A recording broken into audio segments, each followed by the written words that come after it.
Assalamualaikum warahmatullahi wabarakatuh. Happy weekend pemirsa. Senang sekali apa kabar Indonesia akhir pekan kembali hadir menyapa Anda untuk menghadirkan sejumlah informasi menarik dan juga kabar viral. Kali ini bersama saya Jasmine Ramadi dan tumben sekali temani oleh rekan Prita Zega. Iya, biasanya kan kalau saya kelihatannya di malam hari. Malam ya, jarang-jarang Zega ini muncul di siang hari akhir pekan. Akhir pekan lagi ya. Dan untungnya di siang hari ini juga bisa mama saya di rumah bisa nonton nih. Kalau misalkan malam dia udah tidur ya. Jadi kalau siang hari mama saya di rumah. Halo bisa Mama nonton. Zega. Halo Mama, saya siaran di sini di siang hari tumen-tumenan. Iya. Nah kali ini kalau Sabtu nih biasanya kalau saya ada apa akhir pekan nih Zega? Kalau biasanya kan kalau siaran malam nih biasanya saya jalan-jalan kalau Sabtu. Dan biasanya saya menghabiskan waktunya di PRJ. Nah dia biasanya di PRJ banyak sekali ya kuliner-kuliner dan juga konser-konser di PRJ. Justin pernah ke sana?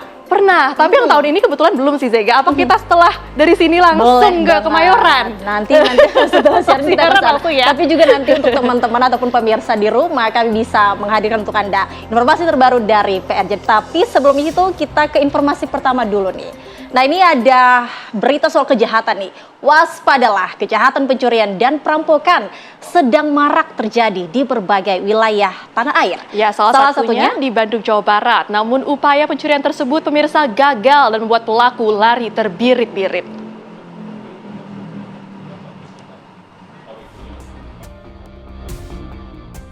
Oh, ada siapa nih? Belum waktunya subuh, sudah aktif bermanuver di gang sempit Bojongloa Kidul, Kota Bandung. Tapi dia sopan banget loh, buka pintu pagar pelan-pelan agar warga tidak terbangun.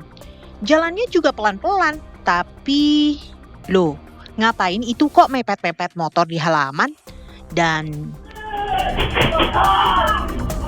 duar, ya, langsung lari dia. Oh alah, maling motor rupanya. Tapi kok patuh banget ya sama aturan dilarang menyalakan motor dalam gang? Pertama, ini ngejebol pintu pagar ini dijebol. Mau ngambil motor yang di dalam depan masjid. Ada dua. Pertama mau ngancurin motor Beat. Ternyata digemuk dia nggak bisa. Lari ke CBR. CBR juga udah jebol kuncinya, mau dibawa, tapi dia digemuk nggak bisa. Lari ke sini. Ngambil yang mau diambil ini. Pas di sini ketahuan. Dia lari, bawa motornya simpan di sini, tidak terekam CCTV. Nah, akhirnya dia lari, nggak tertangkap. Jadi 3 lah. Ya, sayang banget. Masa sopan-sopan tapi maling motor? Hati-hati ya warga. Iya. Dari Bandung, Jawa Barat, Cepi Kurnia, TV One mengabarkan. Pemirsa, misteri perampokan sadis sebuah rumah yang dihuni CEO perusahaan IT atau IT di Jalan Pati, Menteng, Jakarta Pusat pada Selasa 16 Juni lalu akhirnya terungkap.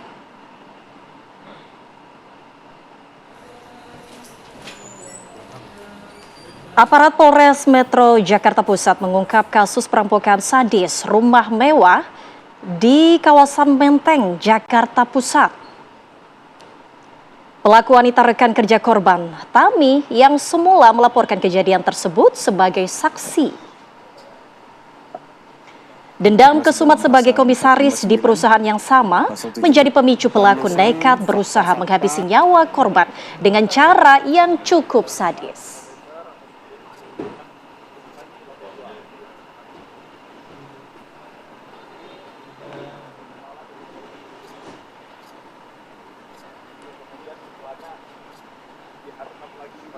Ternyata bahwa keterangan awal dari saksi yang ada di TKP pertama itu atau saudari T itu kita duga palsu.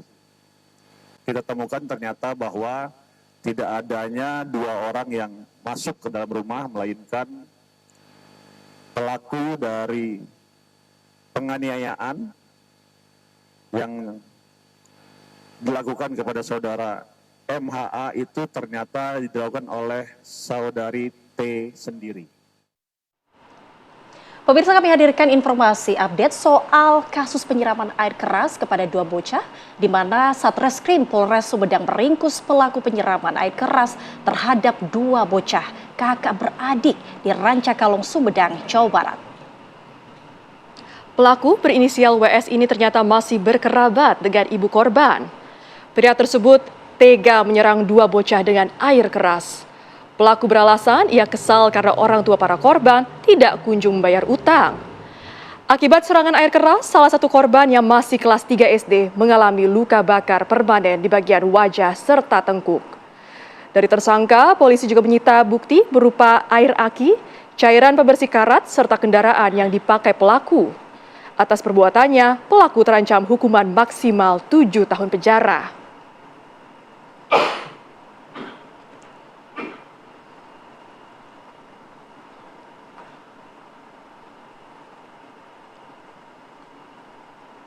Pemirsa, dua tersangka kasus dugaan fitnah dan pencemaran nama baik ijazah Presiden ke-7 RI Joko Widodo, Roy Suryo dan Dr. Tifa ditangkap penyidik Polda Metro Jaya. Roy Suryo dan Dr. Tifa ditangkap di kediamannya masing-masing.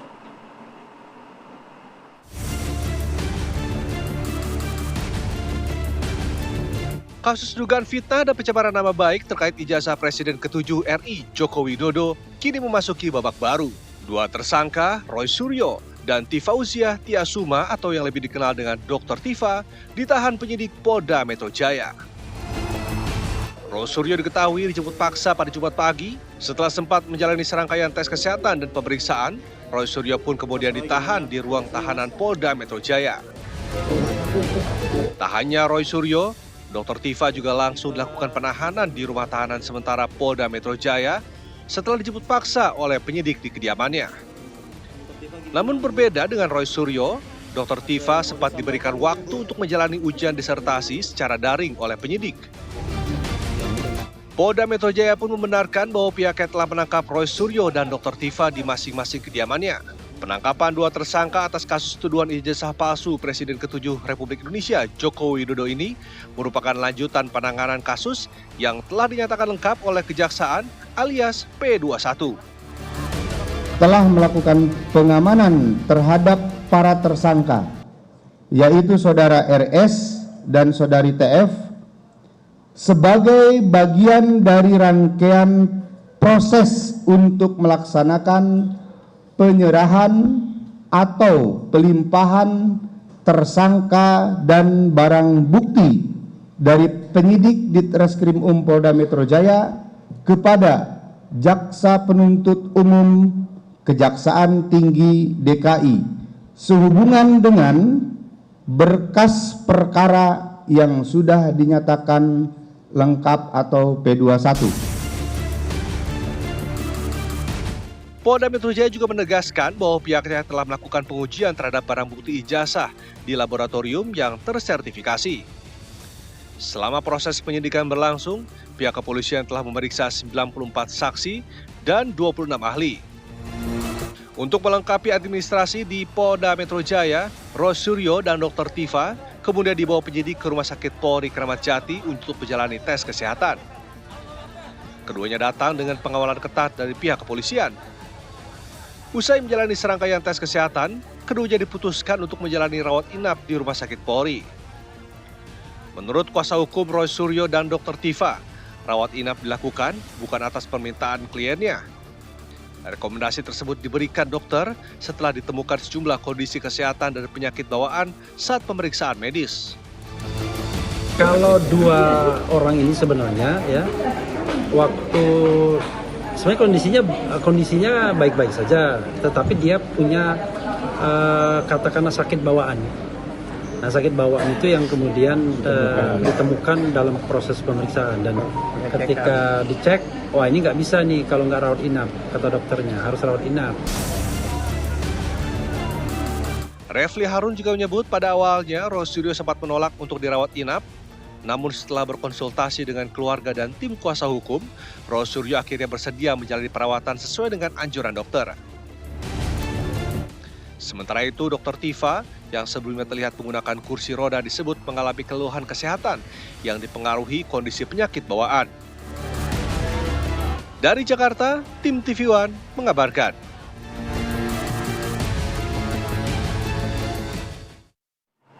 Ya, dan pemirsa kabarnya sampai saat ini Roy Suryo dan Tifozia Tiasuma atau Dr. Tifa masih berada di Rumah Sakit Bayangkara Kramat Jati. Dan kita akan bergabung bersama dengan rekan kami Yolanda Chaniago di sana. Yolanda, apakah benar hingga saat ini Dr. Tifa dan Roy Suryo masih berada di RS Bayangkara?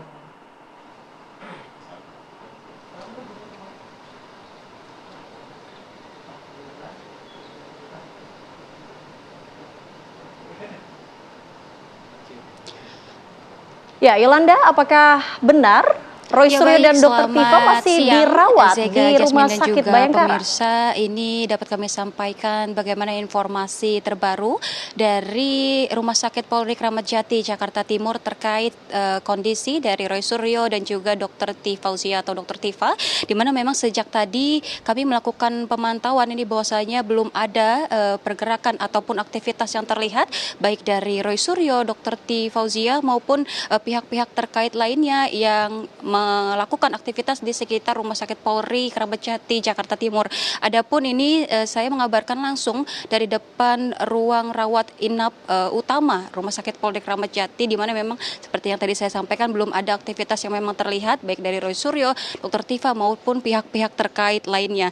Dan memang dari informasi terakhir yang kami himpun, Dr. Tifa dan juga Roy Suryo ini dirawat di Rumah Sakit Polri sejak kemarin usai melakukan tes kesehatan, di mana memang dari hasil tersebut pihak Rumah Sakit Polri ini menyarankan untuk kemudian keduanya dilakukan perawatan intensif dikarenakan memang memiliki penyakit bawaan, di mana dari pemeriksaan tersebut salah satunya Dr. Tifa ini memang didiagnosis memiliki penyakit bawaan yaitu MAH atau GERD yang dialami diakibatkan karena tekanan fisik dan juga psikis yang diderita oleh Dr. Tifa sendiri. Selain itu Roy Suryo sendiri ini didiagnosis memiliki penyakit bawaan, namun kuasa hukum dari Roy Suryo ini enggan mengucapkan lebih detail terkait penyakitnya apa, namun dipastikan bahwasanya sakit bawaan yang dialami Roy Suryo ini merupakan sakit umum dan banyak ditemui di masyarakat pada umumnya sendiri. Dan kami tadi juga sempat berbincang bersama pihak Rumah Sakit Polri maupun juga kami sempat mengkonfirmasi melalui kuasa hukum Roy Suryo dan juga Dr. Tifa menanyakan bagaimana masa perawatan ini berakhir atau berapa lama masa perawatan ini berjalan, namun kami belum mendapatkan informasi lebih detail lagi terkait masa perawatan tersebut. Namun pihak kuasa hukum dari Roy Suryo dan juga Dr. Tifa ini mengatakan bahwasanya masa perawatan ini akan berlangsung dan melihat bagaimana perkembangan kondisi Roy Suryo dan juga Dr. Tifa baru menentukan perawatannya sudah rawat inapnya maksud kami sudah selesai atau belum. Di mana memang kami juga sempat mengkonfirmasi kepada kuasa hukum Roy Suryo dan juga Dr. Tifa di mana memang rawat inap ini merupakan saran dari pihak rumah sakit guna memastikan kondisi keduanya baik selama masa observasi, dan juga masa rawat ini belum ditetapkan hingga kapan seperti yang tadi saya jelaskan, Zega, Jasmine, juga pemirsa, dikarenakan memang memastikan perkembangan kesehatan dari Roy Suryo dan juga Dr. Tifa. Roy Suryo ini sebelumnya juga sempat menolak masa rawat inap ini sendiri, namun setelah berkoordinasi bersama kuasa hukum, keluarga dan juga pihak Rumah Sakit Polri, akhirnya Roy Suryo menyetujui untuk kemudian dirawat inap di Rumah Sakit Polri Kramat Jati, Jakarta. Namun sementara dirawat Roy Suryo dan juga Dr. Tifa, kuasa hukum keduanya ini masih terus melakukan persiapan terkait agenda tahap 2 nantinya yang dikabarkan akan berlangsung Senin depan, di mana agenda tersebut salah satunya adalah penyerahan tersangka, kemudian juga penyerahan barang bukti dan juga penyerahan berkas perkara dari pihak Polda Metro Jaya kepada Kejaksaan Tinggi DKI Jakarta, yang mana nanti sesuai agenda perkara ini nantinya akan diurus di Kejaksaan Tinggi Jakarta Selatan. Tentunya kita masih sama-sama menunggu bagaimana Roy Suryo dan juga Dr. Tifa selesai menjalani rawat inap terkait penyakit yang dideritanya. Namun hingga saat ini juga kami masih belum mendapatkan informasi yang lebih jelas lagi kapan keduanya selesai menjalani proses rawat inap di Rumah Sakit Polri Kramat Jati, Jakarta Timur. Sementara demikian, Jasmine, Zega kembali ke studio. Baik, artinya Roy Suryo dan Dr. Tifa saat ini masih menjalani masa rawat inap. Terima kasih Yolanda Chaniago mengabarkan langsung dari RS Polri Kramat Jati, Jakarta Timur. Dan pemirsa, jaringan sindikat narkoba internasional Frans Anthony dibekuk petugas Barreskrim Polri di Kuala Lumpur, Malaysia. Kami akan hadirkan informasinya, tetaplah bersama kami di Apa Kabar Indonesia akhir pekan. Terima kasih Anda kembali di Apa Kabar Indonesia akhir pekan. Pemirsa, jaringan sindikat narkoba internasional Frans Anthony ditangkap petugas Barreskrim Polri di Kuala Lumpur, Malaysia. Ya, Frans Anthony merupakan otak pengatur jaringan serta menjemput uang hasil penjualan narkoba dari Indonesia ke luar negeri.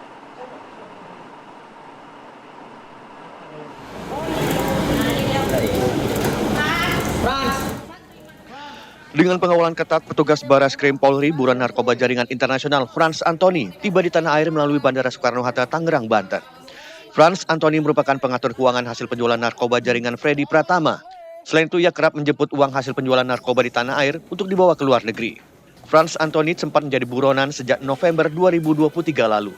Frans dan istrinya kerap berpindah-pindah tempat di Thailand sebelum akhirnya menyeberang ke Malaysia. Frans juga membantu mencuci uang hasil bisnis haram ini melalui money changer ilegal hingga menggunakan aset kripto.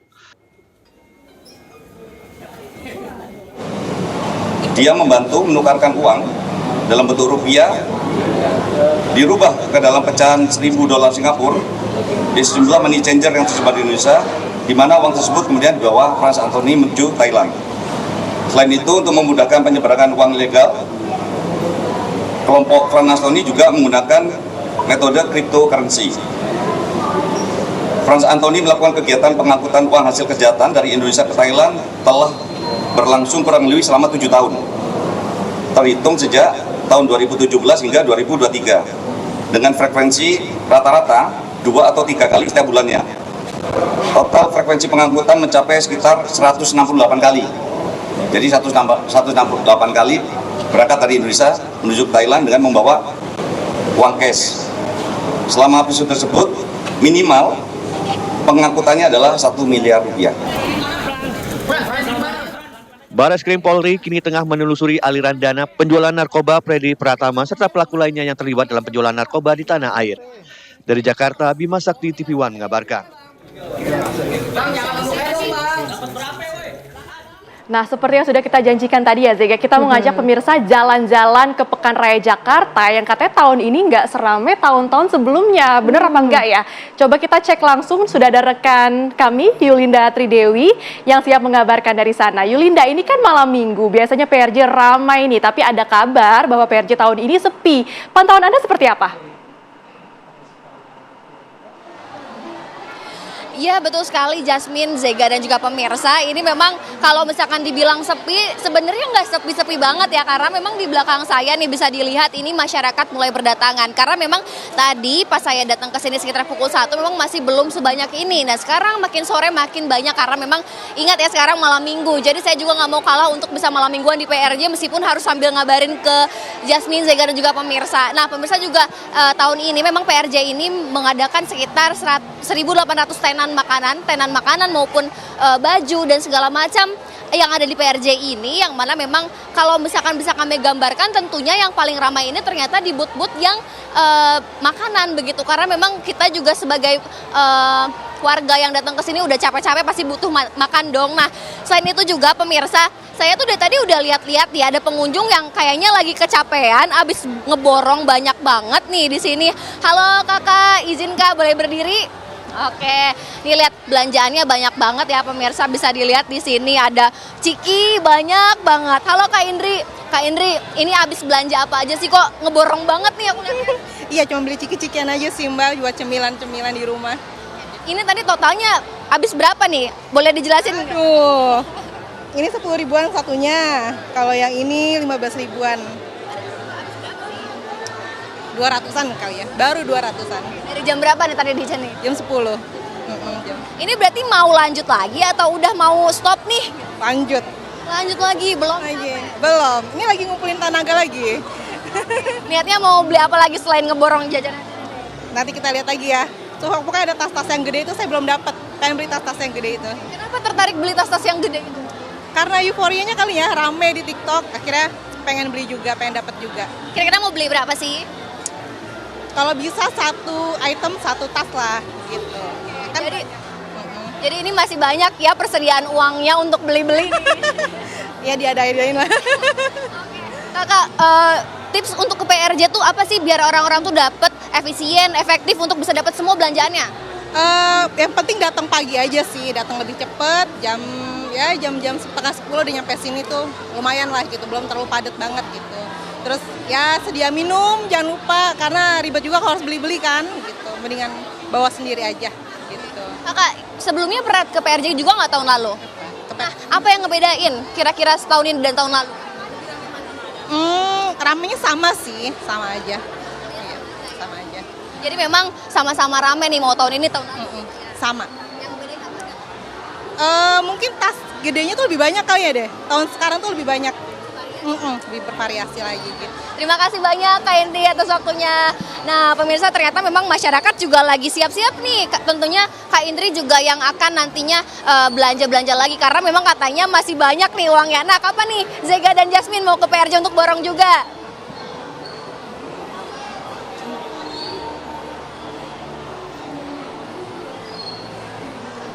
Baik, ternyata nggak sepi-sepi banget Iya ya. tetap ramai. Tetap Tadi aja ramai belanjanya ternyata. banyak tuh. Iya, kakaknya ternyata banyak ya Banyak banget belanjaannya ya. belanjaannya. Oke, terima kasih Hilda Tridewi mengabarkan langsung dari Pekan Raya Jakarta Kemayoran, Jakarta Pusat. Terima kasih Anda masih bersama kami di Apa Kabar Indonesia Akhir Pekan. Pemirsa, kenaikan harga obat terjadi di Pasar Pramuka Jakarta Timur dalam beberapa pekan terakhir. Pedagang menyatakan kenaikan harga ini berdampak langsung pada penurunan omset penjualan.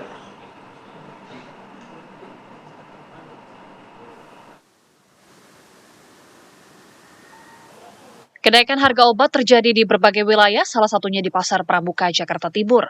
Menurut pedagang, kenaikan harga diduga dipengaruhi meningkatnya harga bahan baku impor serta melemahnya nilai tukar rupiah terhadap mata uang asing. Sejumlah toko obat di Pasar Pramuka masih beroperasi normal dan melayani pembeli. Namun di balik aktivitas jual beli tersebut, pedagang mengaku menghadapi kenaikan harga pada berbagai jenis obat dan vitamin. Selain naik, beberapa jenis obat pun kosong di sejumlah toko. Yang parah banget itu adalat sampai kosong barang. Terus kayak urinter itu kosong, sampai di PO seminggu belum datang-datang barangnya. Itu yang agak Naiknya berapa nih Bu? sampai 10% ya kalau nggak salah. Salah satu pedagang menyebut obat jantung yang sebelumnya dijual sekitar Rp150.000 kini naik menjadi Rp200.000. Kenaikan harga juga terjadi pada sejumlah obat hipertensi, obat pereda nyeri, serta beberapa jenis vitamin. Vitamin ibu hamil yang tadinya harganya 105 sekarang 110 gitu. Terus ada juga yang dari obat anti hipertensi gitu kan. Yang tadinya 22.500 sekarang naik jadi 23.500 sampai 24.000. Ada berapa pelanggan yang kok naik gitu. Paling kita cuma ngedukasi ke pelanggan karena ada dari distributor ada naiknya, ada press list kenaikan harganya berapa persen gitu. Kita edukasi ke pelanggan gitu. Omsetnya sendiri jadi turun nggak nih Mas? Kalau daya beli pasti turun ya, karena kenaikannya lumayan. Jadi mungkin ada sebagian pembeli yang kaget dan mengurangi minat beli lah dari pelanggan. Kenaikan harga pun turut menekan daya beli masyarakat dan berdampak pada penurunan omset penjualan di sejumlah toko obat. Dari Jakarta, Margareta Novita, Rashid Hartadi, TV One mengabarkan. Kami hadirkan informasi menarik lainnya untuk Anda pemirsa, di mana Kapolri Jenderal Listio Sigit Prabowo melakukan ziarah ke makam Presiden RI keempat Kiai Haji Abdurrahman Wahid atau Gus Dur di Kabupaten Jombang, Jawa Timur.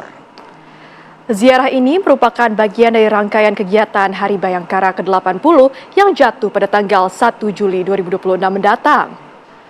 Dalam ziarah tersebut, Kapolri mendoakan serta menaburkan bunga ke makam mantan presiden tersebut. Kapolri pun disambut langsung oleh pengasuh pesantren Tebuireng, KH Abdul Hakim Mahfudz, kemudian dilanjutkan menerima penggalungan surban.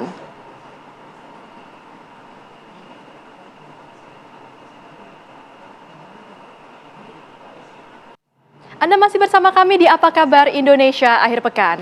Pemirsa, di balik kelancaran penerbangan haji oleh Garuda Indonesia, terdapat kru kabin yang memiliki dedikasi melayani para jemaah haji selama perjalanan menuju Baitullah hingga kepulangan ke tanah air. Tugas yang mulia ini dijalankan kru kabin dengan sepenuh hati. Maskapai Garuda Indonesia mengerahkan sedikitnya 1.085 awak pesawat untuk layanan penerbangan jemaah haji tahun 2026. Tugas yang mulia ini dijalankan kru kabin dengan sepenuh hati, dimulai dengan pengecekan kesehatan hingga persiapan di pesawat. Menurut kru kabin Garuda Indonesia, Asep, menjadi seorang pramugara yang bertugas pada musim haji, diperlukan ketelitian dan komunikatif untuk melayani jamaah haji, terutama untuk jamaah haji lansia yang memerlukan perlakuan khusus agar tetap nyaman dalam perjalanan di dalam pesawat. Karena mereka baru pertama kali naik pesawat, mungkin mereka masih merasa canggung atas apa nanti yang akan diberikan, atau mereka tidak tahu nanti apa yang akan diberikan. Jadi kita harus lebih aktif lagi melayani mereka tanpa mereka harus minta. Kita harus memberikan pelayanan yang terbaik tentunya. Di sisi lain, pramugari Garuda Indonesia yang bertugas dalam musim haji 2026, Monica, mengatakan menjadi kru kabin haji adalah suatu pengalaman yang tak terlupakan dan menjadikannya belajar mengenai kesabaran. Saya bersama dengan rekan-rekan selalu berusaha melayani dengan empati, kesabaran dan juga perhatian. Karena juga banyak dari jamaah yang sudah lanjut usia, sehingga mereka membutuhkan pendampingan lebih. Kami berusaha untuk memberikan bantuan sebaik mungkin dan juga mendengarkan kebutuhan mereka, sehingga mereka selalu merasakan aman dan nyaman selama penerbangan. Pelayanan sepenuh hati dari kru kabin menjadikan perjalanan haji lebih berkesan. Seperti yang dirasakan Ibu Indah Agustina asal Banten, ia merasa terbantu dengan pelayanan yang ramah dan kooperatif dari kru kabin meskipun ada penyesuaian jadwal dari penerbangan. Mereka ramah-ramah ya, jadi so far baik-baik aja sih. Ditingkatin lagi, ya ditingkatin ramah udah ramah, jadi kayaknya udah nggak ada yang perlu ditingkatin lagi karena mereka udah terlatih untuk itu ya. Dari Tangerang, Banten, tim TV One mengabarkan. Mengenai pelayanan kru kabin Garuda Indonesia tadi sekaligus menutup jumpa kita di Apa Kabar Indonesia akhir pekan. Wakil kru yang bertugas, saya Jasmine Rahmadi. Dan saya Prita Zegam, wakil kru yang bertugas undur diri. Selamat siang, sampai jumpa.